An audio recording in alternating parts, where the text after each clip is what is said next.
race. What about white people?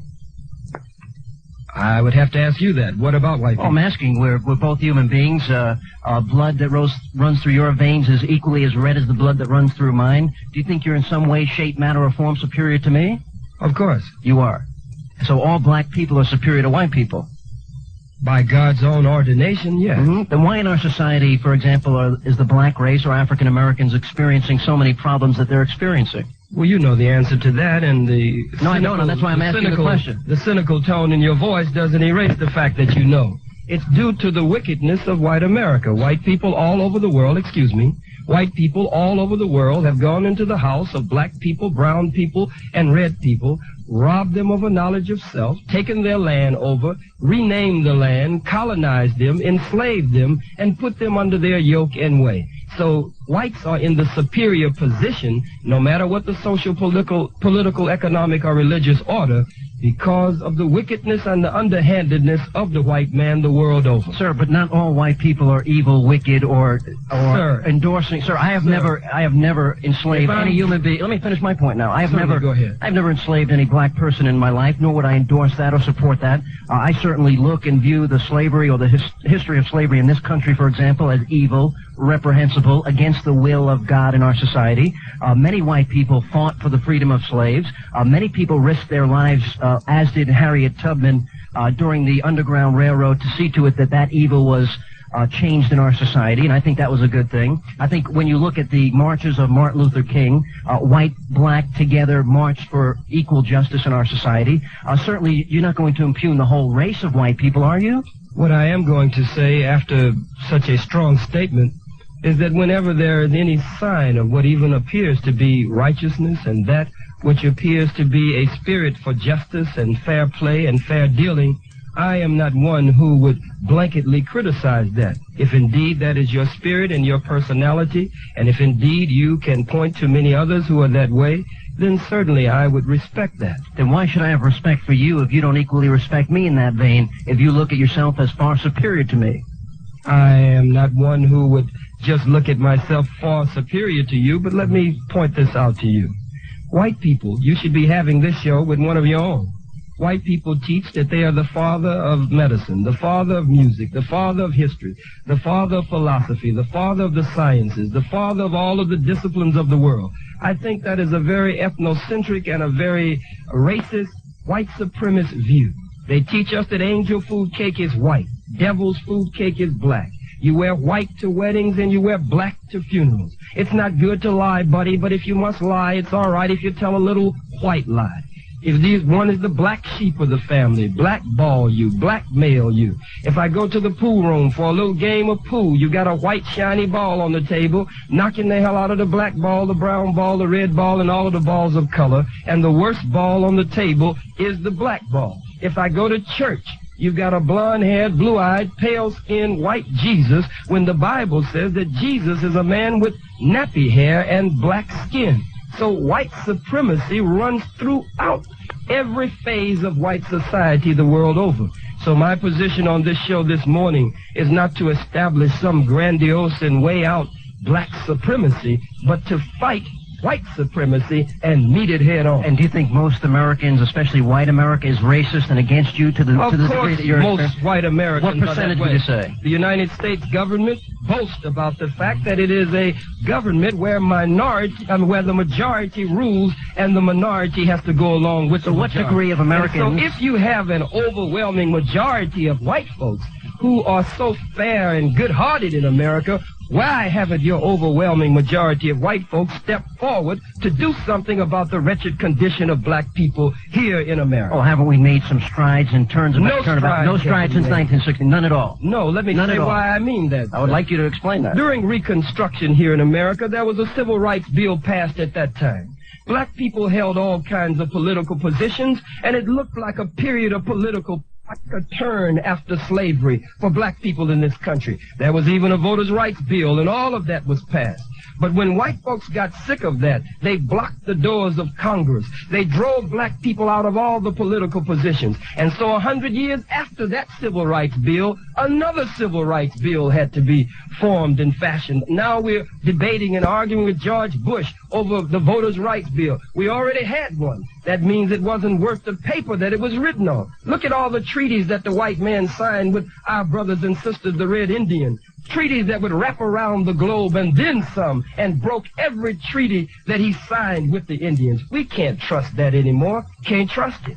Let me ask you this. Why is it then that so many... Let me ask you a question. Why is it then that so many African Americans today are making it in an inclusive society? Why are they becoming successful? Why are they prospering if America were as racist as you're describing it today? I'm talking about mainstreams like Oprah Winfrey, the multitude of talented black African American athletes in our society, the talented African American business people in our society, the Colin Powells, the Arsenio Halls, and the list, the Bill Cosbys, the list goes on and on and on. Are these all Uncle Toms? Have these people sold out?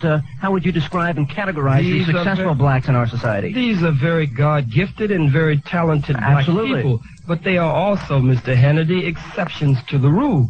They do not reflect, nor do they represent the poor, suffering masses of black people. Well, why aren't you there? Why aren't you there helping them instead of creating this animosity and hatred and race divisiveness? We create no animosity and hatred. It's not animosity. You're not creating animosity to white people listening to this program when you arrogantly step on your high horse and say that you're superior to whites? I'm not concerned with what white people think about what I'm saying on your program, nor am I concerned about what you say and what you think. But let me point this out to you. Yes, sir. Over 20 years ago, President Lyndon Baines Johnson organized the Kerner Commission. And the Kerner Commission, this prestigious, pristine presidential commission, was to go out and study throughout America and determine the main problems in America dealing with the races.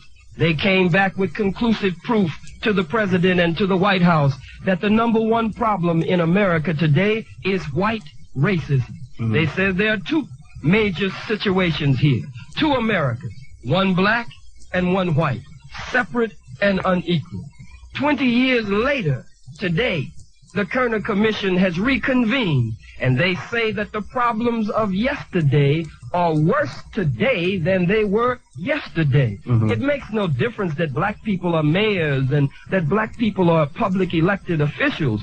The masses of black people are still catching hell. And if our condition is worse, in spite of all of these, what appears to be surface window dressing gains, then it really means nothing. Oh, so these people are just flukes, just very talented people that have Well, I'm not going to sit here and let some devil attempt to put me in a position I'm a devil? where I'm criticizing my own people. Am I a devil? You are attempting some devilishment on this program. I'm a devil? You want me to speak against my sister Oprah Winfrey. You want me to speak against my brother Bill Cosby. No, sir.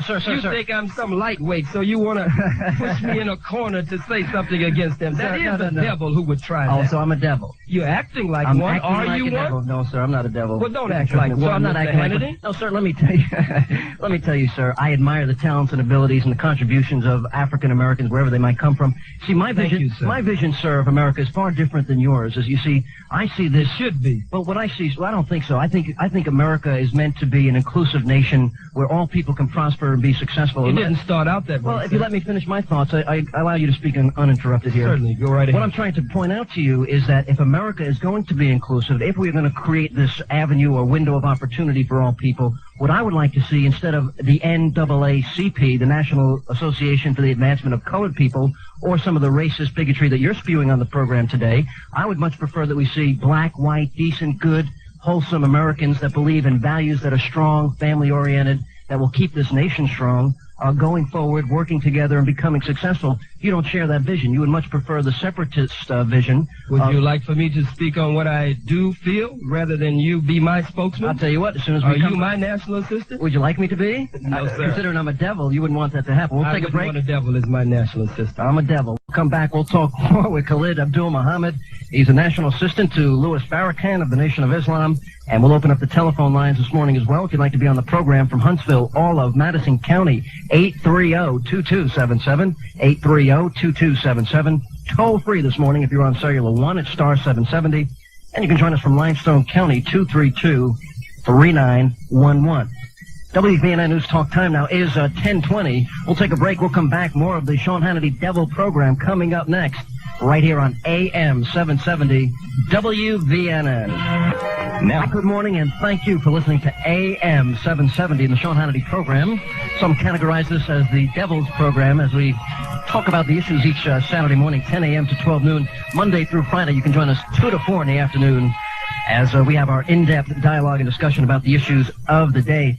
Khalid Mohammed joins us, National Assistant to the, you don't like to call him Reverend, but to Louis Farrakhan of the Nation of Minister Islam. Louis Farrakhan. Minister Louis Farrakhan. And we're talking during the break that you find it interesting. What do you want for the Nation of Islam? You want a separate nation, is that right? We want freedom and independence, however that can be achieved. If indeed white people are willing to go through the painful and painstaking process of mental and spiritual and moral and ethical change, then indeed we as black people, since we've been here in America, we have fought for many years to be included in the mainstream of white America. Now we have determined that as God's hand is stretched out of judgment against America, that we must do something for ourselves and we must build a nation of our own. That is not to say that it is to be a nation so separate until we want to rule over white people. We have no desire to rule white people. We want to express kujichagulia, or self-determination, over our own destiny. If we have a hospital and white people are ill or need attention, they would be welcomed into our hospital, and we wouldn't use them as guinea pigs the way they use us in their hospitals today. If you need a loan and you're qualified and you came to the black bank, we wouldn't redline the districts the way you've done against us.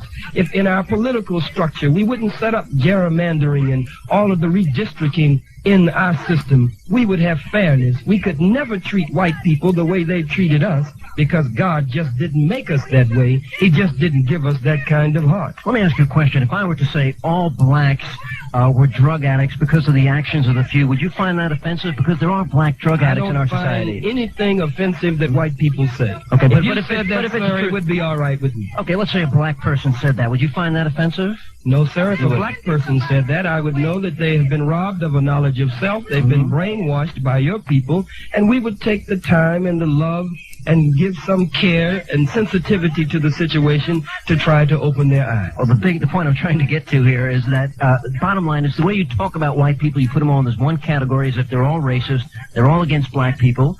You're imputing the character of the white race. I believe that there are some white people who do good. You do? I believe that I don't know if they are good, but I do know that there are some white people who do good. But let me say this, you've got to understand the sensitive nature of this. When white people came to America, they didn't just come in showing open hatred for the Indian and just killing Indians and mowing them down. They came in smiling at them, winking at them. They pretended that there was loving, caring, and sharing. The Indians taught them agriculture, taught them of their customs and ways. They even intermarried. But as soon as the Indian dropped his guard and the white man learned the ways of the Indian, they destroyed the Indians in a mass genocide plot. Now the original owner of this nation is selling moccasins and blankets on a reservation because they trusted the white man.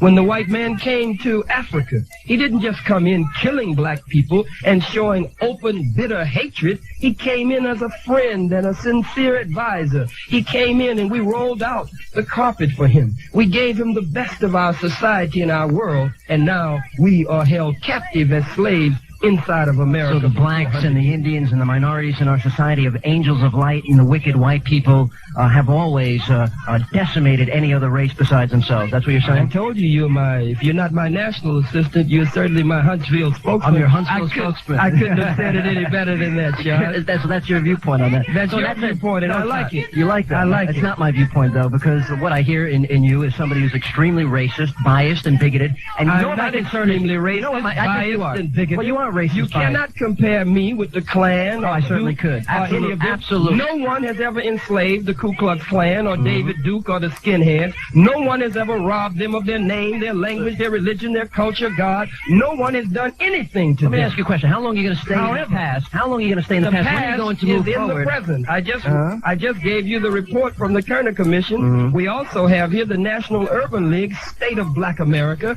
Jet Magazine just did a study that was done across the the nation after 28 years how much of Dr. King's dream has come true, and studies are being done all over. But if you're sitting here in a one room in Huntsville, Alabama, sitting behind a microphone being cynical and racist and bigoted every day, then you don't know what reports are out there in the world. Saying I'm in another city almost every day. What city are you in? Oh, you travel around the country every day? All over, but I'm from New York. You're from New York, that's where I'm from. But the bottom line is, I want to ask you this. Why is it then that some African Americans are making it in our society? They're very talented, they're making contributions.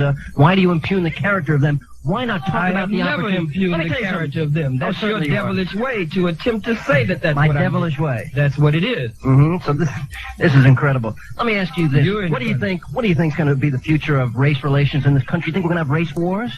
And are you going to be at the heart of it? Oh, what kind of silly little childish question is that? I'm asking, if you think whites are the devil and they've done all these terrible things, do you want to go to war against the white people? I believe that there are some whites. I don't know how good their heart is, but I do know that there are some whites who do good. Do you think that whites can get to heaven? Some whites. I know that let me finish my point. I know that there are some whites who are standing up against their own people for the injustices that have been perpetrated against black people and dark people throughout the earth. But I can't trust them the way the Indians trusted them, the way my forebears trusted them in Africa. Even if I closed my eyes, I could never close both eyes. I'd have to always keep one eye open. Let me tell you something, sir, because I am an Irish American. My grandparents came here from Ireland in the early part of this century at a time when in Boston and New York and in Philadelphia it said outside of almost every shop, Irish Catholic need not apply. Within my family history, there is a large degree of racism and hatred and bigotedness that my family had to go through. That's white-on-white crime. Okay, and there's plenty of black-on-black crime in our inner cities today. Nothing to compare with the millions that white people have killed in their major wars. And you are blinding yourself to the truth, sir. The white mass murderers, the white serial killers, and the gays and the... And black selling each other, black selling other blacks drugs and shooting each other's and drive-by shootings and Crips and Bloods. Robbed of a knowledge of self by white people. Oh, blaming white people for their problem. Blaming white people for their problem. When you take a people and completely destroy them, what else do you expect? Nobody ever destroyed you, but you murder millions of people and drop bombs. I've never murdered anybody, sir. I've never dropped a bomb on anybody, sir. You're trying to drop bombs on this radio. Sir, I'm not trying to drop bombs. You're just too light. You're bombastic little statements of devil. Come on out with it. What's the matter? You got a problem? You're getting upset? You want to calm down? Come on out with it. You're just stumbling and fumbling. I'm not. You're an ignorant fool. We are ignorant fools, if I'm one, because you are certainly complimenting me. But I came in the spirit that you're giving me. I attempted to talk to you in the hall. I said, sir, to get you to turn this volume down, to let you know what my true spirit is. But I said, you continue to conduct yourself as a devil. And I said to you, as long as you do that, that's what you'll get from me. Let's go now, if you want a more intelligent conversation and exchange, I will give you that. But why don't you show it? Why don't you talk to the caller? Sean is a devil. I will, but I said that Sean is acting like a devil on the program, but he is not. The whiter... Sean is a devil. He just said I'm a devil. You think I'm a devil, Todd? I don't think so. I mean, look, if I'm the devil or if I'm the epitome of evil, so you should... I don't believe you're the epitome of evil. I'm just You're a lightweight devil. I'm a lightweight devil. I'm a lightweight evil devil here, so... Interracial marriage, sir? No, sir. Are you against that, Todd? Do you believe interracial marriage is wrong, morally? Well, I don't think it's wrong. Let me ask you, what do you think about what Khalid Abdul Muhammad is saying on the program today? Do you find it offensive? Do you find it shocking? Do you think he's going to be at the forefront of a major racial war? Are you going to be? Do you think he's going to be at the forefront of a racial war in our society? What do you think about the hatred that he's spewing? Well, I'm spewing love for my people. yeah, but I'm not necessarily anti-white. I'm pro-black. Hatred towards the black race. I'm against anyone who's against us, sir. I'm not against you. I would like to see you being included. Why don't you conduct yourself much better? Sir, why don't you stop calling me a devil and evil and all these things? I think we'll get along acting that way, I will stop calling Sir, you. by your definition, it's a devil. Sir, I don't go around calling you a devil. I've treated you respectfully on the program. Of course you have not. That's a lie. Todd, what do you think? Do you think this type of hatred, do you think that's going to create animosity between the races? What do you think about African Americans? Todd, have you heard hatred? That's the question. Todd, have you heard hatred? Did you hear me say that we don't want to rule over white people? We just want to rule ourselves. Did you hear him call white people evil? I called you evil. You also called white people and impugned the whole You're a white race. representative of the white race today. And every white... And a poor one at that. Every white person is a representative of the white race, and according to you, they're all racist. All are representatives, and some attempt to conduct themselves much better than you are today. Mm-hmm. What do you think about that, Todd? Well, I tell you, he says that that the black race is superior and intellectually, superior to suppressed. Mm-hmm. I really don't believe that. Who's superior, Todd? I don't think either one are superior. Nothing is equal in the universe, Todd. So he thinks blacks are superior to whites. Do you believe that? We're the father and mother of civilization. We're the father and mother of music and science and law and government and mathematics and morality and ethics. We're the father and mother of the disciplines of the earth, but now the history books and the textbooks all are lying that the white man has put out there. So what you're saying is that black people are just oppressed and lied on. If you relieve the oppression, then they'll rise above. Well, the white man doesn't have to relieve the oppression. We're not asking him to do that. God is going to take the oppression and bondage and the yoke of bondage that the white man has placed on us off of us. We don't want to give him that much power that we have to sit around and wait for the white man to remove the oppression from us. Todd, thanks so much for the call. We appreciate Abdul Muhammad as we talk with this lightweight, devilish talk show host, Sean Hannity. Back to the phones we go. Bill from Huntsville, you're live on AM 770. Hello. Hi. I'm white, and I'm a pastor of a church in Huntsville, and we spend a lot of time, lots and lots of time out in the streets of Huntsville, and the housing projects and the streets deal a lot with young black Americans, and I feel in my heart as a Christian, as a pastor, that God really wants to do something amongst the black race. I see a lot of, just as Mr. Mohammed, as his name says, I see a real breakdown in the home, a breakdown in the family, a total collapse. And I think personally the problem is illegitimacy. The problem is a moral collapse. And what I see as a Christian and what God is calling people to is taking responsibility for their lives. And the Bible calls people to repentance, not pointing the finger at other races. And I feel as a pastor that that the only reason that the Nation of Islam and demagogues like that have any voice at all and any power at all is the failure of the black church to preach the gospel of Jesus Christ in the neighborhoods and in the streets. And if they would do that and call black people to take responsibility for their lives through the power of God, that the Nation of Islam would have no authority and no moral voice at all. That's what I feel. That's all I really got to say. If he wants to address that or answer that, he can. Okay, would you like to address that, Mr. Muhammad? No, sir. We can get to the next caller. I appreciate that. We got to take a break. We'll come back. One open line, 232-3911. If you'd like to be on the program today, 232-3911. We'll take a break. We'll come back. Good morning, and thank you for listening to AM 770 in the Sean Hannity program. We're here live Monday through Friday, 2 to 4 in the afternoon, Saturday, 10 a.m. till 12 noon as we talk about the issues of the day. Khalid Abdul Muhammad joins us, National Assistant to the Minister Louis Farrakhan. And we're taking your telephone calls this morning, 232-3911. Reverend Farrakhan has said on occasions that Judaism is a gutter religion. Do you believe that? Minister Farrakhan has never said that Judaism is a gutter religion. I heard it myself on Bill Donahue. No, you heard it out of context. What he said exactly, I was present. He said, now that nation of Israel has not had any peace in 40 years and will not have any peace as long as it is structured on injustice and as long as, in paraphrasing, a people have been displaced and dispossessed from their homeland. He says, while you shield your dirty religion. Now, what he was referring to, sir, was he never mentioned Judaism anywhere in the entire speech. He never said Judaism. He never mentioned it. He was saying that if the world of Christianity would practice Christianity, the world would be a better place rather than professing it. As the gentleman said in a convoluted way, the previous caller, if the world of Islam would practice Islam and not just preach it, the world would be a better place. If the Jews would practice Judaism and not just preach it, the world would be a better place. So he was saying, your practice is different from what you profess and what you preach. They preach Judaism, but they are practicing their own dirty gutter religion. If they embraced Judaism, then the principles, the moral principles and precepts of Judaism as revealed by Moses in the Torah would make the world a better place, but that is not what they're doing. Let me ask you a question. There was a journalist, his name was Milton Coleman, and if you remember, he was the one who put forth the statement by Jesse Jackson. I remember it well. Hymietown.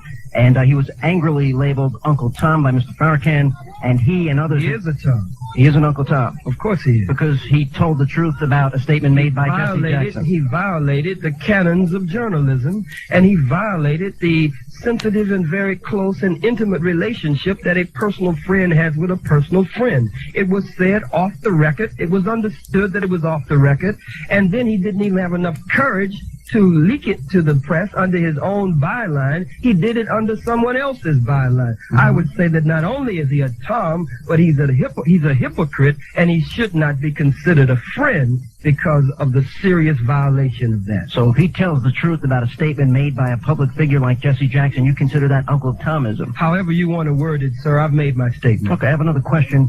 I'll tell you what, why don't we go back to the phones? First, we'll check in with Chuck from Tony. You're live on WVNN and the Sean Hannity program. Good morning. Hey, Sean, how's it going? Good, great time this morning. Yeah. Hey, Mr. Muhammad, I have a question. Oh, yes, sir. Mr. Muhammad, you don't think he's bigoted against white people?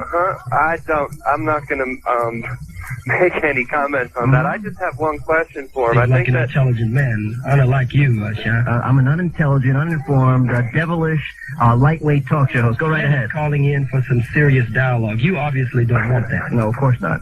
Okay, I think that some of the points that Mr. Muhammad made certainly have some validity, and perhaps if I was from that culture, and like he was saying, where people came in and were exploited, I would feel the same way. But what I would like to know is he made a statement that the white man had robbed the black man of his history and of his culture and of his God and everything, and I imagine that he would say that the white man did a pretty complete job of that. Is that so? Yes, sir, he did a very thorough job. A very thorough job. Okay.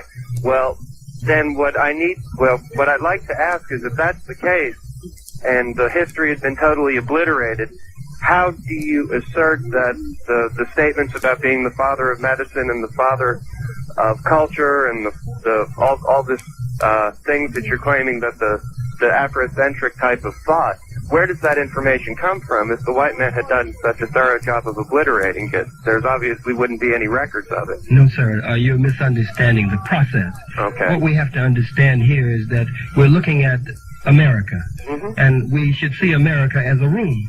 And the slaves are here in this room, between these four walls, robbed of their name, their language, their religion, their culture, their God, their folkways, ways, and norms. But nothing was changed outside of this room.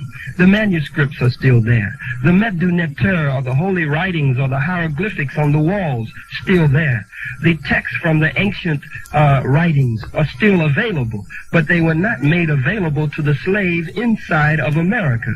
If the slave were caught even reading, the slave was beaten severely or killed, or his tongue was cut out. Anything that showed the slave beginning to reach out, as Dr. Haley pointed out in his great work Roots, which was just a mild version, any sign of trying to learn and to hook back up with our ancient past was destroyed inside of America.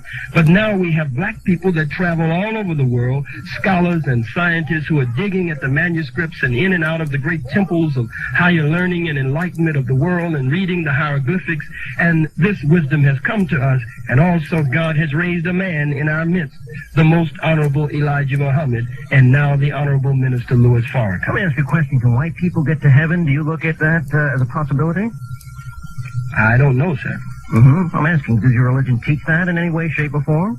What do you mean, sir? Can only black people make it to heaven is what I'm asking? We believe that any person that performs a righteous deed, that God does not ignore the righteous deed of any doer, no matter what their color is. We believe that God is more interested in the righteousness of the person than in the color of the person. It just so happens, sir, that white people have been the number one perpetrators of all of these things that we have mentioned on this program. Have you met many throughout the earth? Have you met many righteous white people in your life? I haven't met one, sir. You haven't met one? Not in your entire life? Would you like to introduce me to one? I would be happy to meet one. I think you're looking at one, but you think I'm a devil, so that's okay. If you can find one anywhere, I'd be happy to meet you. You've never met, and most black people, are they righteous in your view? Most of the ones you've met? All black people are righteous by nature. Oh, okay. This is learned behavior. These are the circumstances of 400 years of slavery, suffering, and death. Mm-hmm. These are 400 years of being manipulated and destroyed as a people. This is not the true nature of black people. So the black people are righteous and the white people are devils? Well, everything that is in the hands of black people to do evil with, white people put it in their hands.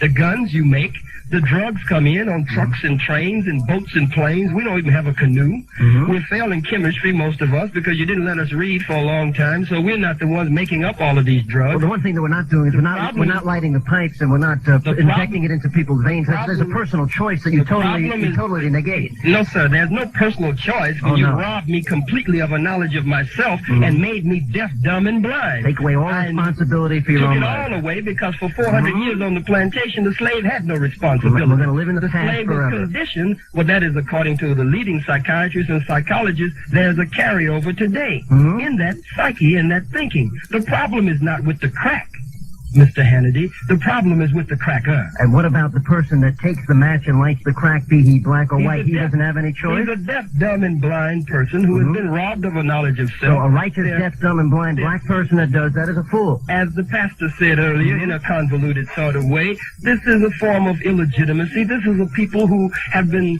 who have strayed from the way of God and who have been robbed of a knowledge of self. So they have to be made whole again because this society has corrupted them. What a great thing. Take away all responsibility for your life. If you're lighting a crack pile, blame the slavery argument from 400 years ago. The problem is with the cracker. I think the problem is the lack of taking responsibility for one's life. If you light that crack vial, that's your problem, and you can blame white people all you want for that, sir. Nor would I, sir, and I would encourage everyone not to. Chuck will give you a final thought here. We're going to move on. Any other thoughts today? Yes, I understand Mr. Muhammad's viewpoint on being robbed, so to speak, of culture by certain European powers.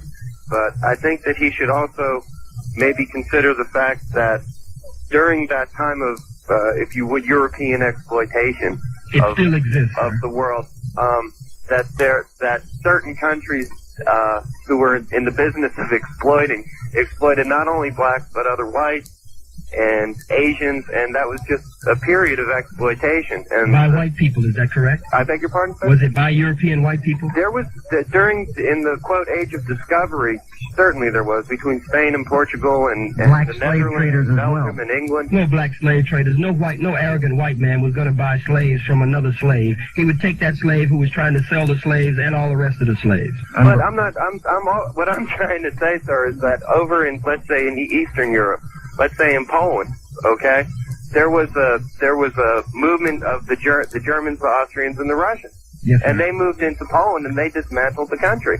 And they robbed that people of their culture. White people robbing white people. Certainly. Yes, sir. Certainly. And there were wars in Africa where black people would exploit other black people. Well, a war is different from slavery, colonialism, and exploitation and misuse and abuse. Well, if it's a quote unjust war, if it's a war of exploitation, then it's exploitation. Exploitation in any color is no good at all, sir. Right. Okay. As long as we're clear on that it's not. We're just talking about the number one robber, the number one raper and lyncher and liar and exploiter. And that is the white person. Yes, sir. Continues to this day. We're going to move on. Chuck, thanks for your call this afternoon. We appreciate it. Jolie from Hartselle, first-time caller. You're live on WVNN and the Sean Hannity program. Good morning. Yes. I only have really one thing to say. Yes? I think that both of you need to calm down and talk like civilized people. I'm civilized. I'm not calling another person a devil and evil and a lightweight. I understand that, but listen. The only way anyone can get along with someone else is to let them say their piece. Everyone has their own opinion on everything. Okay? I think another thing that I noticed is both of you keep on saying you people for all the whites and you people for all the blacks. Blessed are the peacemakers, Jolie, huh? No, listen. It doesn't matter.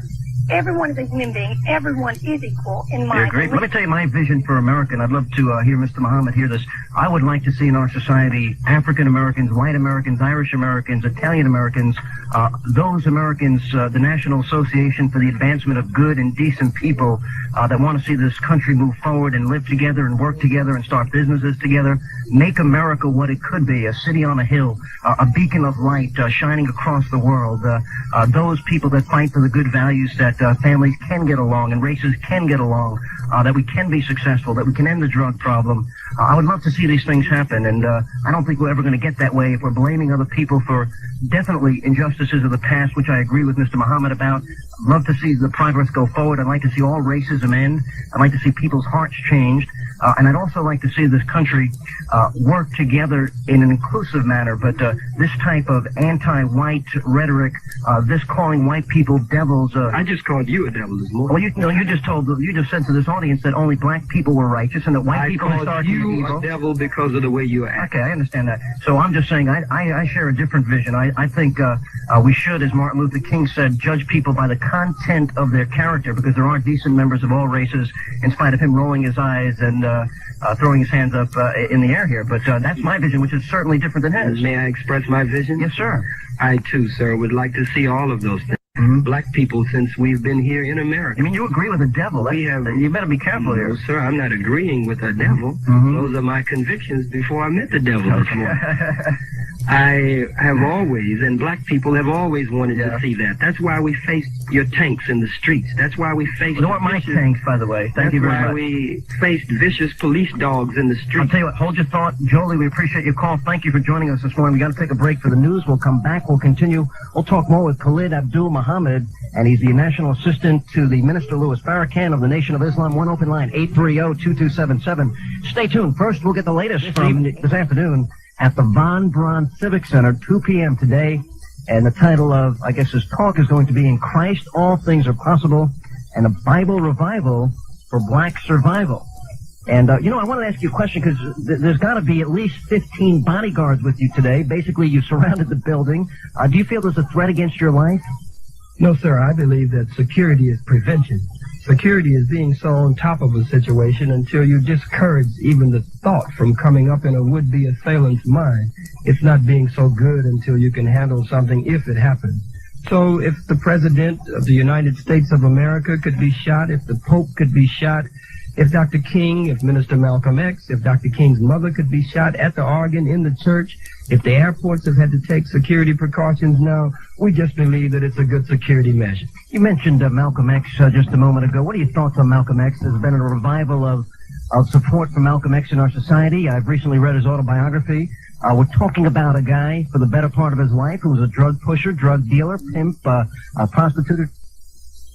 The rhetoric as you spewed on the program today, where I think you can take the good message here and spread the gospel and raise up this inner city of children, or this group of inner city of kids today, to the point where they can be successful. They can become the Arsenio Halls, the talented athletes, the Colin Powells, and the Reverend Farrakhans and the Jesse Jacksons of the future. Well, what we must understand is that at Arsenio Hall or Bill Cosby, if we are to look at a Spike Lee or an Oprah Winfrey, that is dependent upon white acceptance. White people must accept them and must allow them in. They are very talented, but there are many, many other black people who are equally, and in some cases, even more talented. Absolutely. But white people only allow one or two token blacks in who will serve certain purposes. I was attempting to give my vision just before the news broke. Sure, go right ahead. And certainly I share with you, as many black people would share with you, that we have always wanted to see all of the races get along together.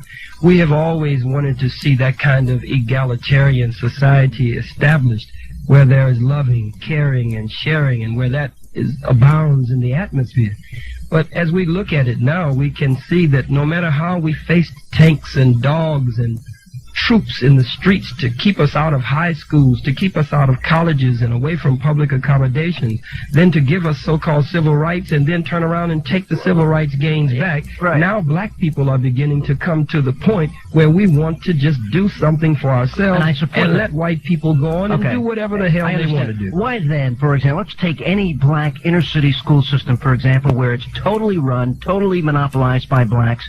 Why haven't they started to clean up their own community first when slavery has passed so many years ago? Do you not place any blame on them at all? I mean, you seem to advocate all responsibility for their behavior.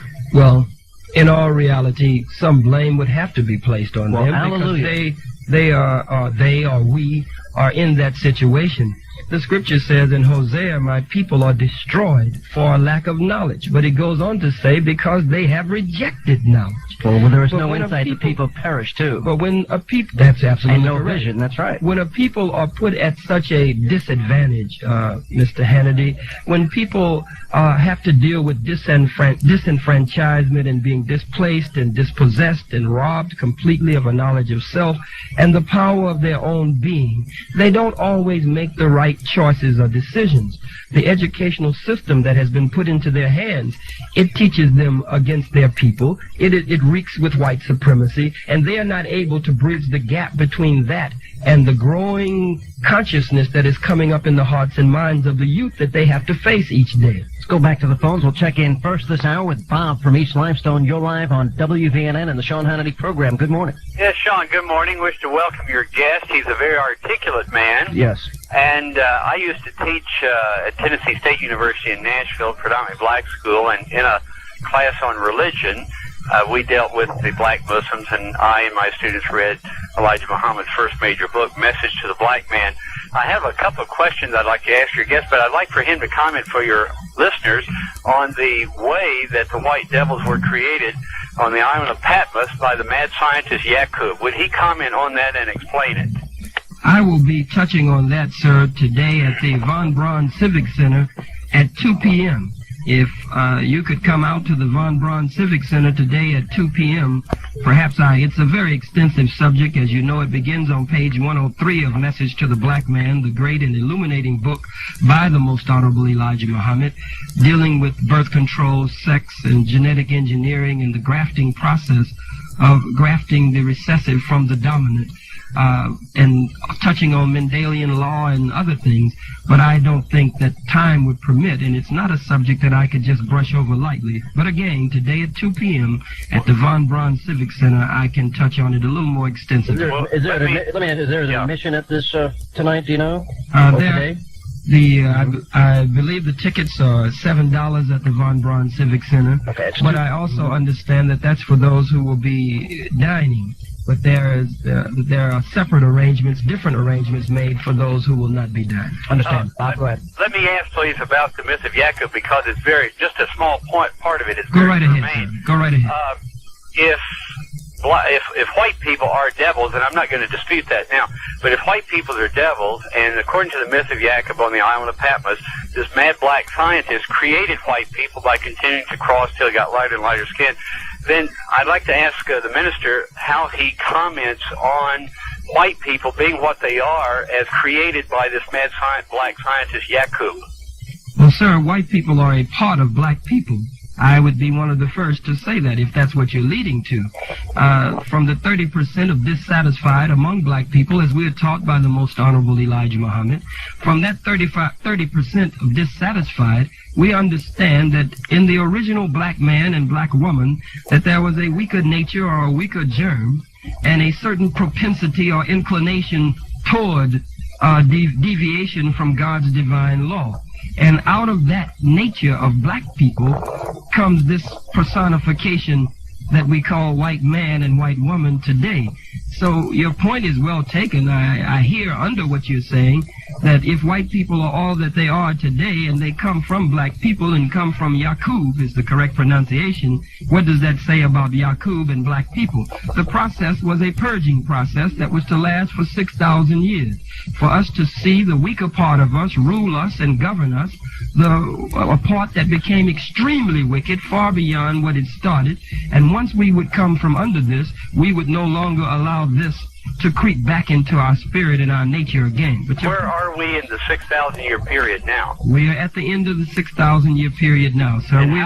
We're on the Sabbath day, or the seventh day, which, according to Scripture, represents now the coming of God and the establishment of God's order, a kingdom here on this earth. Okay, my other question very quickly is, when I was teaching at Tennessee State, I wanted my students to go to the local Mosque of Islam on Charlotte Avenue. Yes, sir. All my students were black, and I'm white. Yes, sir. And I arranged this, and one of my students came to me. They didn't have transportation, so I was going to take care of that. One of my students came to me very embarrassedly and said, Dr. C, she said, you will not be able to go. Yes, sir. And I anticipated what the reason was, but I asked her because I wanted her to feel the thrust of this. She said, because you're white. Yes, sir. And I felt that the student, I didn't feel offended myself. I think people have a right to exclude whomever they want. But I felt embarrassed for her and the other black students because they had already felt white racism against them, and now they were feeling black racism against me. Well, Can you comment on that? Could I go to a black Muslim mosque today and be welcomed? I would love to comment on that for you, sir. Okay. We have special occasions, only special occasions. The meeting today at the Von Braun Civic Center at 2 p.m., some of our mosque meetings, you can come to some of our mosque meetings, but only on very special occasions. Let me explain why, though, sir. The reason is because black people, again, have been so robbed of a knowledge of self, and as the scripture says, so spoiled as a people by the oppressor. And while we're trying to scrub up and clean up, so we close those people by the oppressor. And while we're trying to scrub up and clean up, so we close those meetings to the rest of the world until we can come out a polished people that God would be pleased with. So we certainly could not have you, sir, sitting in all of our meetings. Psychologically, black people tend to not listen to the message when whites are present as hard or as intently as they normally would. They're too busy worrying about what you're thinking about what the minister or the speaker is saying. So we have reasons, sir, for our meetings and our mosque events and why we do them that way. Bob, thanks so much for your call this morning. We appreciate your input on the program. Let's go back to the phones. We'll check in next. Carolyn, first-time caller from Huntsville. You're live on WVNN and the Sean Hannity program. Good morning. Good morning, Sean. I would like to say that I was just listening to the last caller and a lot on what I was going to comment about, and it was that what we're suffering from here is the masses of black people are suffering from a knowledge of self, as well as the masses of white people are suffering from a knowledge of self. And I think Brother Minister Dr. Khalid Mohammed did a very beautiful job in explaining that, because I wanted him to comment on that, to try to teach both people, because this is what we're suffering from. Well, let me ask you a question. Obviously, you support Mr. Muhammad, and that's perfectly acceptable. But do you hear elements of racism here? For example, whites not allowed in the church only on special occasion. If blacks were excluded from any white church, wouldn't society raise up in indignation and say that's a form of racism? You've done it since we've been here. Not me, sir. What churches would not allow a black person in? Can you name one? Even Jimmy Carter's church, when he was running for president, wouldn't allow a black pastor, and he was a candidate for the Democratic nomination, and they wouldn't even allow the black man in his church, and he's the president. No, so you support this form of racism? George Washington, Thomas Jefferson, they all owned slaves.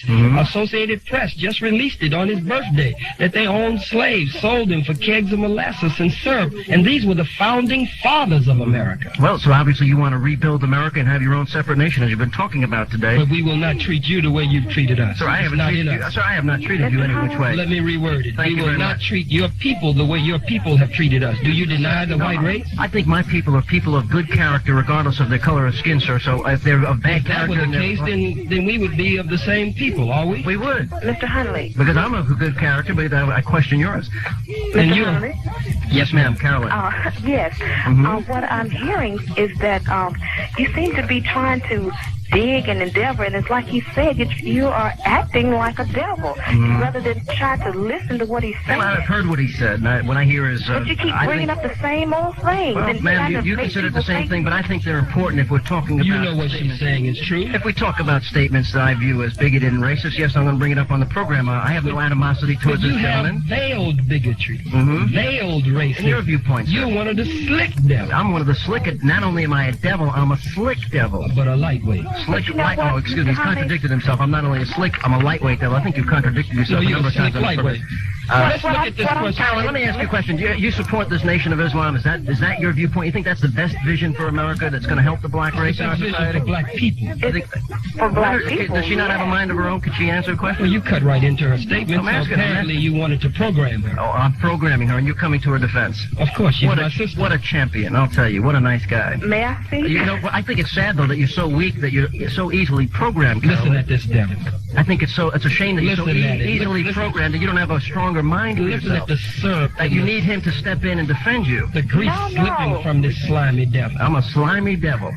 Trying to make her feel now. No, because you've hypnotized her to believe and to rote back like a parrot every day on this program. Everything that you spew, all your hatred. You just never met one like me. So what you do is you hypnotize this woman, you come to her defense because she's not capable of standing up without you jumping in. I'm hypnotizing you, devil. Sir, you don't hypnotize a thing. May I speak? Go right ahead.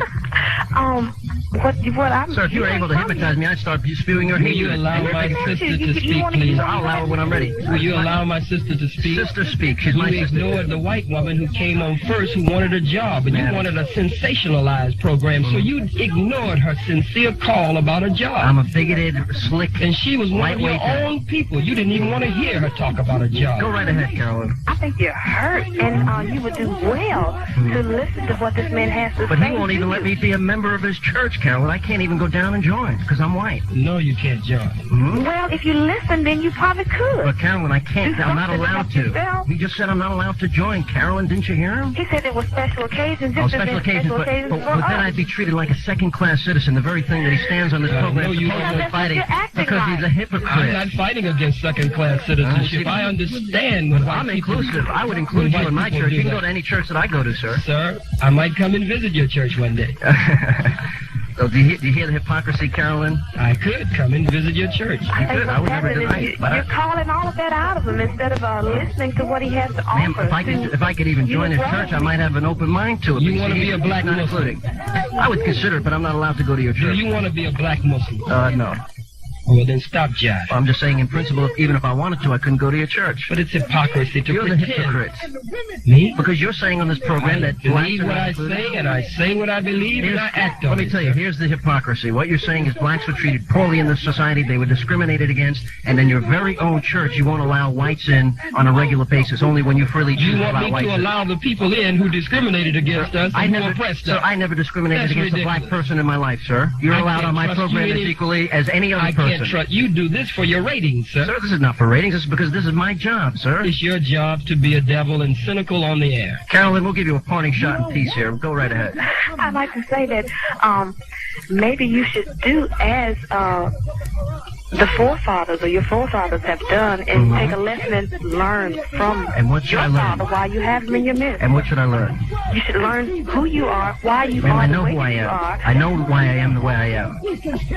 Obviously, you're not acting that way, so you need to take another You don't like the way Well, I'll tell you what, you just keep studying and you keep rolling back like a little parrot. You're a good hypnotized sergeant, just like all his little quiet bodyguards are here. They mimic, they talk just like Louis Farrakhan, they dress like Louis Farrakhan. They all want to be Louis Farrakhan. And we all love Louis Farrakhan. And you're all wannabe. You want to be just like Louis Farrakhan Jr. In some areas, if you had him on your program, you would have a much better dialogue and communication. He's a much more erudite man. He's much more calm in terms of how he would represent himself and what we teach. But I'm one of the flamethrowers that goes out in front of him. I don't like the vicious attacks against him, so I come out with power and force to defend him. And modesty, too. Peter from Huntsville, you're live on WVNN on the Sean Hannity program. Good morning. Good morning. How are you? Good, sir. How are you today? Doing good. Well, let's get to the point. Come on, we got a break coming up here. There we go. What I wanted to say was this. First of all, I do agree in some areas with your guest, Mr. Muhammad. Yes, sir. As far as the responsibility of black people for lifting themselves up, so to speak, by their bootstraps. As I have said, I support that as well, and I also speak out against the morally reprehensible history of racism and oppression and slavery that was the history of this country, too. Yes. Although he fails to hear that part. But I hear you, sir. We as black people must begin to move away from the history of the past of racism, accept it as it is, and still move on with our lives and develop ourselves. Mr. Muhammad said that the black family is broken down in our society. That is so true. I have to applaud, though, his group for their efforts in the inner cities, in the larger cities in this country, because you cannot find the educated black person who has made it in the white man's society to go back in return to where he came from to help his people. So the Nation of Islam has my vote and my support to continue in its efforts. Okay, you're gonna go to the Von Braun Civic Center this afternoon, 2 p.m.? Unfortunately not. I have a 1 o'clock appointment that will keep me away from it. But in the event that I do have some time, I will stop by. Please do, sir. Also, I want to say this to both of you. Please, there is a book on the market now by Shelby Steele, a black author, and the name of the book is The Content of Our Character. And it is very good for not only black people but white people, so that we can realize who we are from a individual standpoint as opposed to a racial standpoint. Sir, I share the vision. As I mentioned earlier on the program, I think blacks and whites can make it in a society if we judge people by the content of the character. Certainly we'll have black racists and white racists and white supremacists and black supremacists, but in an inclusive society that is God-fearing and God-believing, I think it's possible to overcome all evil. I believe, let me make a quick statement here. I believe that there are many white people who would say the same thing that Mr. Hannity has said. As long as black people are willing to follow the rules, the regulations, and the laws that white people have already set up, as long as we're willing to go along with what's been going on, then white people will get along with us fairly well. But when we stand up and express self-determination, as one of the Supreme Court Justices, Thurgood Marshall, who was with the Supreme Court, said, he said the Ku Klux Klan no longer wears just white sheets. He said they now wear blue uniforms and black robes. So he even felt racism high up in the Supreme Court. We find this all over. The last point here, reverse racism. We keep hearing that on the program. If someone is able to come into your home and kick the door down with their weapons in their hand, rob everybody in the house and rape everybody in the house, and on their way out of the door, you trick them down and take their gun from them and put their gun to their head, does that make you a reverse robber and a reverse rapist? If the slave is able to take the whip from the slave master and start beating the slave master with his own whip that he's been beating him with for 400 years, does that make the slave now a reverse slave master? It's ridiculous. We'll take a break. We'll come back. Peter, thank you so much for your call this afternoon. Opens up a line, 830-2277. Toll free this morning if you're on Cellular 1 at star 770. Abdul Muhammad, National Assistant to Minister Louis Farrakhan and the Nation of Islam. And we're taking your telephone calls this afternoon. When lines are available, we'll let you know. Let's go right back to the phones. We'll check in next. Tim from Athens, first-time caller. You're live on AM 770 in the Sean Hannity program. Good morning. Hey, Sean. I appreciate you letting me speak today. Appreciate you being on the program. Thank you. You are the voice of Alabama. Mr. Muhammad seems to be the voice to black people. Yes, sir. I wish I was the voice to good and decent Americans, regardless of the color of their skin. Well, there's a lot of decent Americans out here listening to what you have to say, and they hear what he says, too, and we can tell who the real hate group really is. I haven't heard of anything but animosity coming from Mr. Muhammad, stirring up animosity among white people. I just was wondering, he said he's going to be at the Civic Center today. I wonder if the Ku Klux Klan was to try to get a meeting there at the Civic Center. I wonder if they'd be able to do that. It seems that David Duke, Pat Buchanan, everywhere they go, they get smear campaigns, riots, protesting. Don't you think David Duke, though, is a Nazi? Don't you think the Ku Klux Klan is evil? I think that Muhammad is speaking evil towards He asked you a question about David Duke and the Ku Klux Klan. Answer the question. He asked you a question about David Duke and the I Klans. do not think Mr. Duke is evil. I think he has a lot of good... Mr. Duke won 65% of the white church-going Protestant vote in his state. He does have a He's good not message standing to white alone. people, and he gets smeared everywhere he goes. Also got cream. 65% of the white Protestant church-going vote is not a smear, sir. Also got creamed nationwide at the most 7% in the primaries he got for president. Bottom line is, I think both extremes are being talked about here today. I think he represents the other extreme, the black George Washington owned slaves. Thomas Jefferson, he wasn't with David Duke. The founding fathers of the country owned slaves. So what you... They created this country. And they all had slaves. And sir, you know, I'm never... So what you're witnessing here today is not reverse racism, but it's black people standing up finally against the racists who have their foot on our neck. Well, let me ask you something, Mr. Mohammed. What do you think about repatriation of black people to the motherland of Africa? I love repatriation, but I believe that after 400 years of our sweat, blood, and tears being in the soil of America, America was built on the back of the slaves. We worked from can't see morning to can't see night, and we were never paid a penny. So if America were a true and a just nation, as reparations is being discussed with the Japanese, reparations the Germans with the Jews, reparations America with the Indians, but no one wants to discuss reparations to the black man and woman here in America after 400 years of building this country under slave labor. Some of these states should be given to us.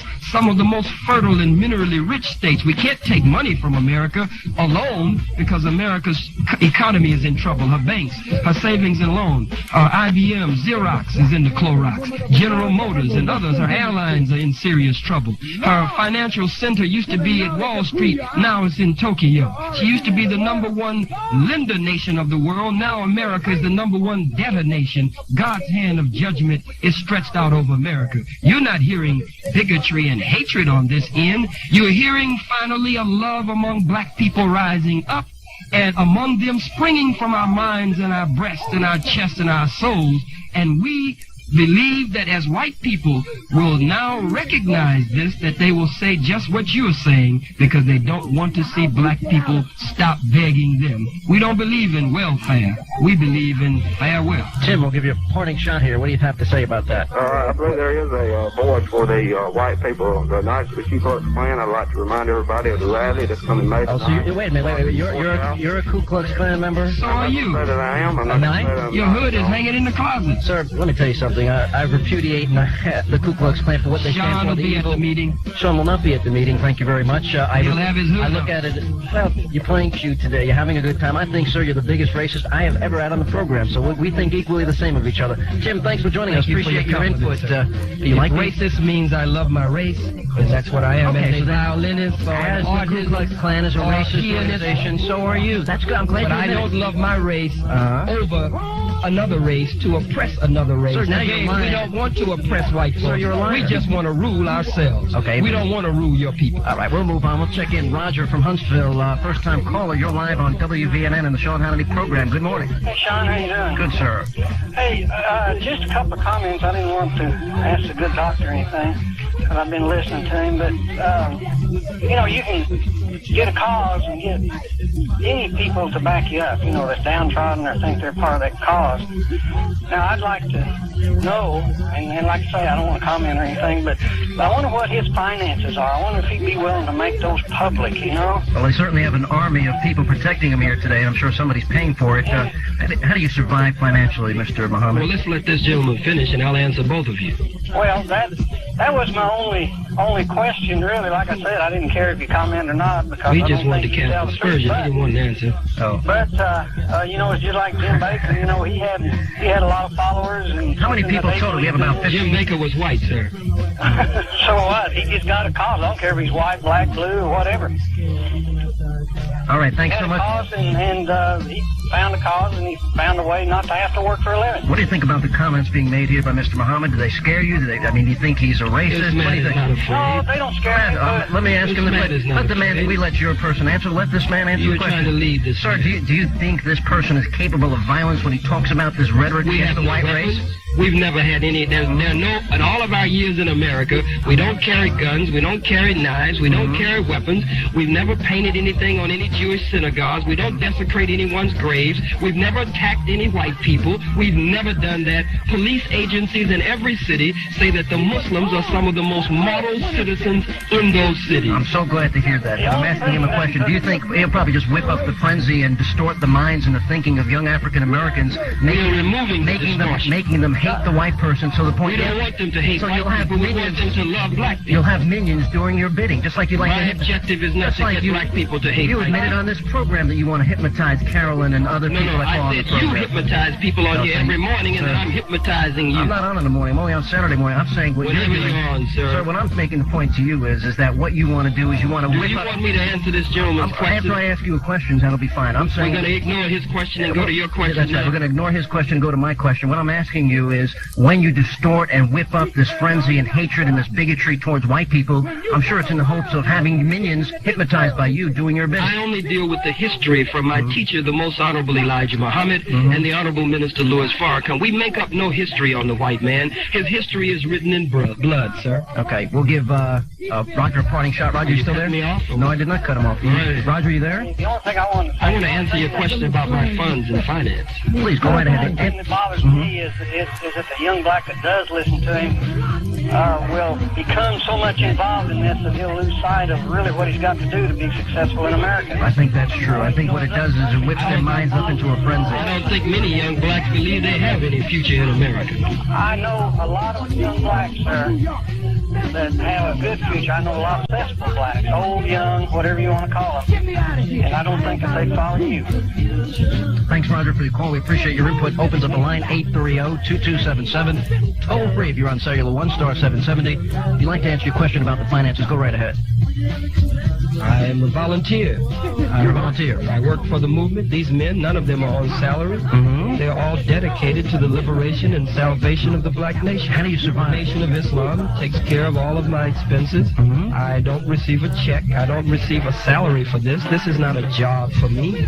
This is my life's vocation as a minister and as a man of God, working in the vineyard of God to deliver his people. So you own no personal wealth? I have no assets and no liabilities. Okay, appreciate that. Let's move on this morning. We'll check in next. Kevin from Madison, you're live on WBNN and the Sean Hannity program. Good morning. Good morning.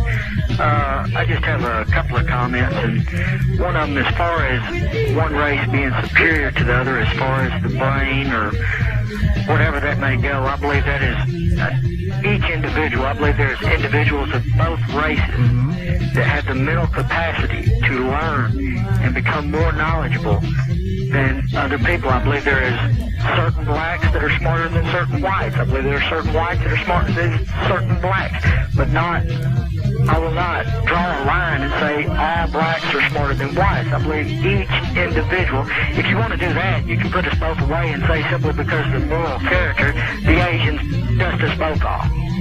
I mean, and it's basically because I'll tell you, make a great point. The character and the learning and the discipline when you're young is what it takes to be knowledgeable and successful in life. It's not a matter of waiting and, well, I've been downtrodden, now all of a sudden I'm so smart I'm going to learn everything. Well, it's interesting if you watch Asians succeeding or being so successful in this country, other people from other countries are coming here not speaking the language, not so caught up in the rhetoric and hatred and bigotry of racism.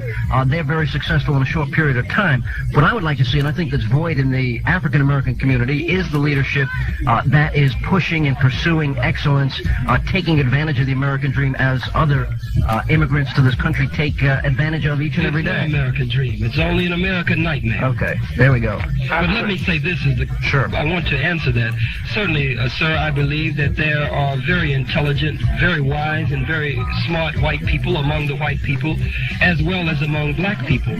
What I was attempting to do early in the program was to address the very pointed question that came to me by Mr. Hannity. When I spoke of black people in a superior position, that was not to negate intelligence on both sides. I was collectively dealing with a collective history of black people being the fathers and mothers of the earlier disciplines that the world has based its foundation on. That's merely what I was talking about, going back to Socrates and Plato and Aristotle and Pythagoras and others, and studying the great scholars of the world who are now giving us information that shows that they made pilgrimages to Mecca, not to Mecca, but to the Mecca of education of that day, to Kemet or to Egypt and other parts of Africa. Kevin, we're going to move on. I'll tell you what, we're going to take a break. We'll come back. We'll continue. WVNN News Talk time now is 11:49. I'm sorry, good morning. Coming up on afternoon. Thank you for listening to AM 770 in the Sean Hannity program as we talk about and discuss, as we debate the issues of the day each Saturday morning, 10 a.m. to 12 noon, Monday through Friday, 2 to 4 in the afternoon. This afternoon, we're going to carry the program up until 12:15. And as we continue our discussion with Khalid Mohammed, National Assistant to the Minister Louis Farrakhan, he'll be speaking this afternoon at the Bon Bron Civic Center, 2 p.m. today, and the title of the lecture is In Christ All Things Are Possible, a Bible Revival for Black Survival. And if you'd like to go on down there, you can do so this afternoon. Let's go right back to the phones. One open line, 830-2277. Someone fell off during the break. We'll talk first with Janice from Hartselle, first-time caller. You're live on WVNN and the Sean Hannity program. Hello. Hi. Hey, Janice. Welcome to the show. Thanks. Listen, I wanted to ask, I don't know his name, but I want to ask him a few questions. Mr. Muhammad, yes. Yes, Mr. Muhammad. What Bible do you use, Mr. Muhammad? Well, we study from all of the Bibles. You know, there's so many Bibles now. There's the Douay version, the Schofield version, the King James version, the Phillips version, the New World Translation, the Revised Standard Version, the Re-Revised Standard Version, and the Re-Revised Standard Version. And some of the Bibles have 66 books in it, and other Bibles have 72 books in it. So we try to study all of them, even though there seems to be some disagreement among those who are publishing the Bibles and in the seminaries and theological schools as to which one is the most authentic from the original manuscripts. Okay, well, I usually use the King James Bible.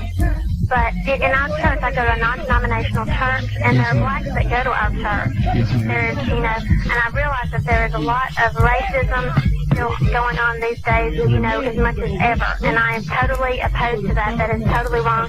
And from the very beginning, it was wrong, and God did not.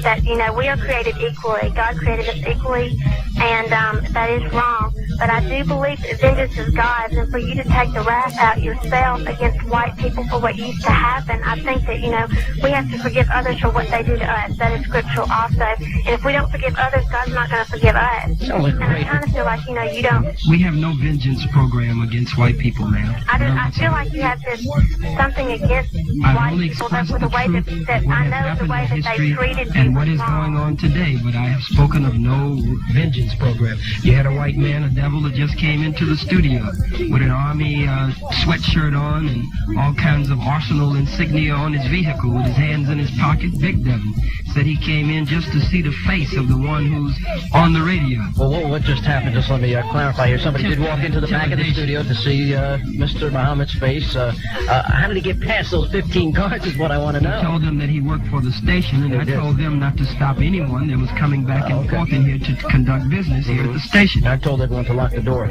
Anyway, it sounds like she's bringing up a good point here, because I think what she's talking about is forgiveness, moving on, the true essence, I believe, of religion.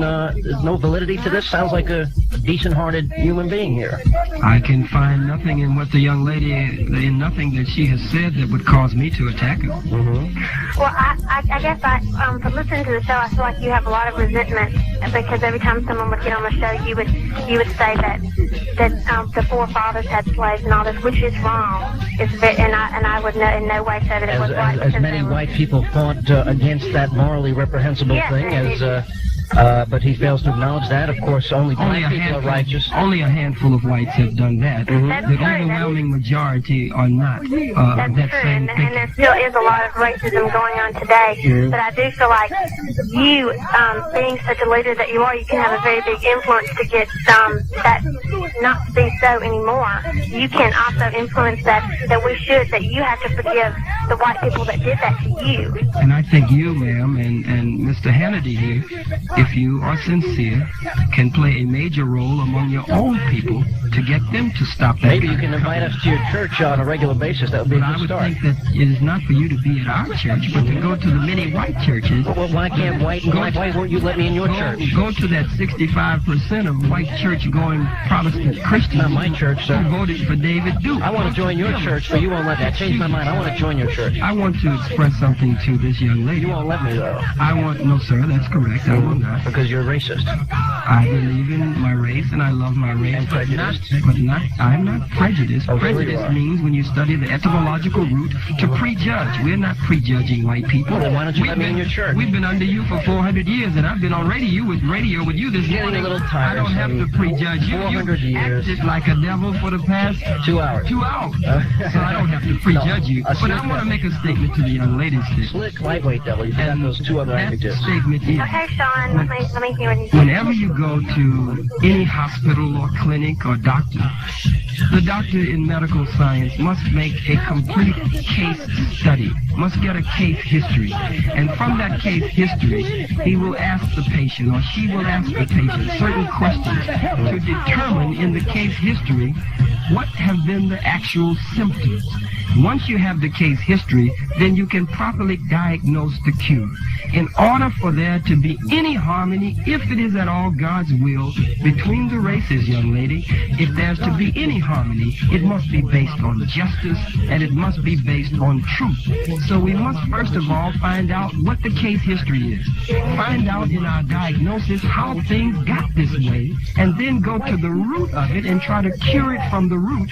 Otherwise, we will have recurring effects. Total peace. It says that in the Bible. It's going to get worse and worse. I respect that. I respect it. But I know You got done telling me before, after I repudiated him, that I had my Klan hat in the closet. You in spite of my vision for America. You continue to harangue me. Perhaps you didn't call people devils and slick and all this sort of thing. If you weren't so derogatory and mean-spirited. I didn't call this young lady that because she's not calling in that spirit. Janice, appreciate your call this afternoon. It is now afternoon. We appreciate you joining us. Let's go back to the phones. John from Huntsville, first-time caller.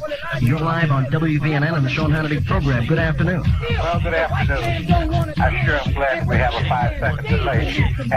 Me too. This has been one of the more amusing conversations I've listened to in a long time. Good. We're glad you find it amusing. What's your point today? Well, the point is that you are definitely revealing your susceptibility to being baited without any doubt. You've got some guilt feelings somewhere here. Now, I'm not a psychiatrist. Who are you talking to, me or Mr. Muhammad?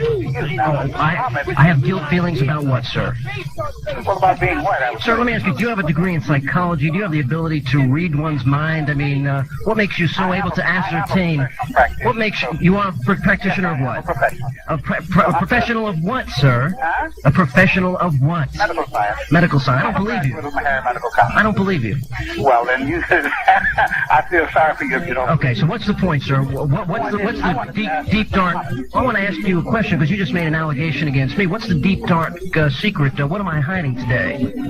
Well, we'll find that out later on. Well, you really don't. But the point is, you really don't know, do you? I think I do. I don't think so. What is it then? Okay, I wanted to ask Mr. Muhammad. No, I want you to answer the question, sir. What is the deep dark secret? Please give me a deep, dark, long condition, the system of living in a racist system. And what is it, sir? What is the deep, dark secret? Will you tell us, please? We've asked you 10 times. The white man just has to be in control, doesn't he? Sir, why don't you let the man answer the question? You won't allow him to answer. I'm answering. I don't appreciate you disrespecting him this way. Go right ahead. Answer the question. I want to hear what you have to say. Tell me my deep, dark secret of guilt that you're going to expose on the program. What I wanted to say first, and then, of course, I'll deal with your question. No, sir. This is my program. I want you to do it the way he wants. Either you do it my way or you're not going to be on the program. That's right. Well, that's quite That's the way America is run. Sir, I'll allow you your comment if you just answer, if you go further on the allegation. Isn't that something? If you go further with the allegation, you made an allegation against me, and I think it's fair that you back that up and define what you just said. You haven't backed anything up. You said Sir, this I want to hear what you have to say. I think I can make it rather convincing even you. Sir, then please tell us the deep, dark guilt. We've been going around here for 5 minutes. Tell us that. We'll allow you to make your comment. Don't you have any guilt whatsoever participating in? No, sir, I've never been racist.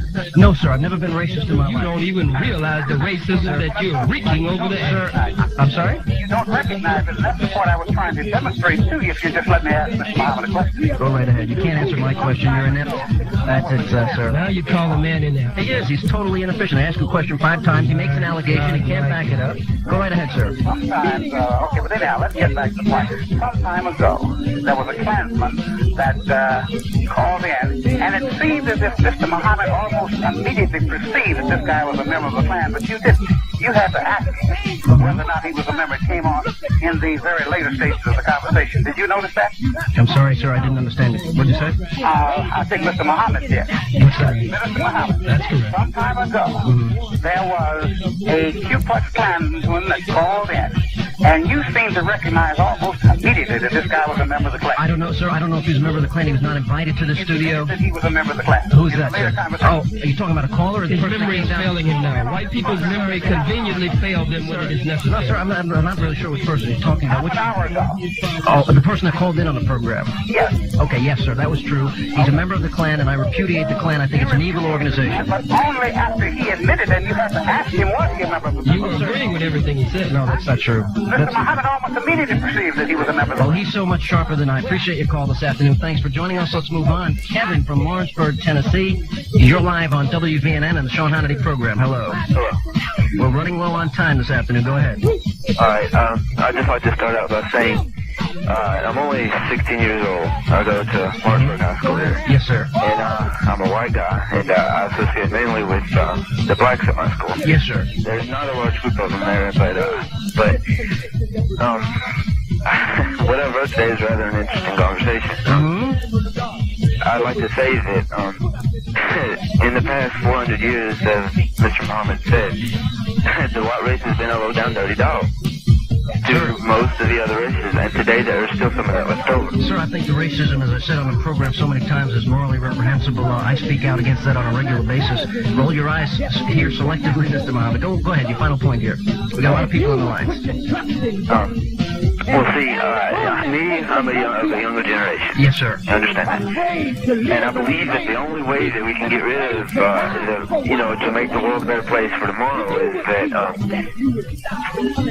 just forget about what we've done in the past and just let us, You think they're living in the past? Is that what you're saying? They're bringing up things that long should be forgotten? We should now go forward? He's quite capable of saying whatever he means. You don't have to tell him what he means. For the purposes of time, I'm trying to get him to... You're trying to get him, for the purposes of time, to say what you want him to say, sir. Sir, he can speak for himself. Go right ahead, sir. All right.